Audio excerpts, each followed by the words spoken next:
అంతర్జాతీయ మహిళా దినోత్సవ శుభాకాంక్షలు తెలిపారు తెలంగాణ మంత్రి సీతక్క. మహిళలు ఆర్థికంగా ఎదిగే విధంగా సీఎం రేవంత్ రెడ్డి ప్రభుత్వం అనేక కార్యక్రమాలు చేపడుతుందన్నారు. ఇందిరమ్మ రాజ్యం ప్రజా ప్రభుత్వం వచ్చిన వెంటనే మహిళలకు ఉచిత బస్సు ప్రయాణాన్ని కల్పించిందని చెప్పారు. ఉచిత ప్రయాణమే కాకుండా ఆ బస్సులకు ఓనర్లుగా మహిళలను చేయడం ప్రజా ప్రభుత్వం చేపట్టిన విజయమన్నారు. ఫ్రీ బస్సు ప్రయాణం నుంచి బస్సులకే ఓనర్లుగా మహిళలను మార్చమన్నారు. ప్రతి మహిళ ఆర్థికంగా ఎదగాలని, ప్రతి కుటుంబం అభివృద్ధి చెందాలని, అన్ని రంగాల్లో వారిని ముందంజలో ఉంచాలని లక్ష్యంతో పనిచేస్తామన్నారు.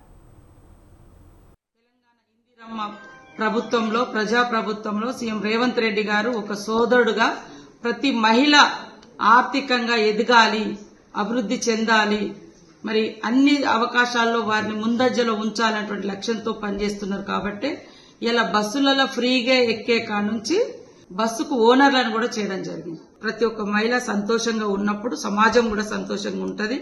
కాబట్టి మిమ్మల్ని అందరినీ సంతోషపరచాలనేటువంటి లక్ష్యంతో 1 కోటి మంది మహిళల్ని ఇవాళ సంఘం సభ్యులుగా చేర్చాలి, కోటీశ్వరులుగా చేయాలనేటువంటి మా సంకల్పం.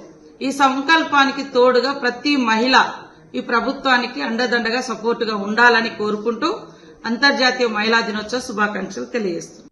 తెలంగాణ ఇందిరమ్మ ప్రభుత్వంలో ప్రజా ప్రభుత్వంలో సీఎం రేవంత్ రెడ్డి గారు ఒక సోదరుడుగా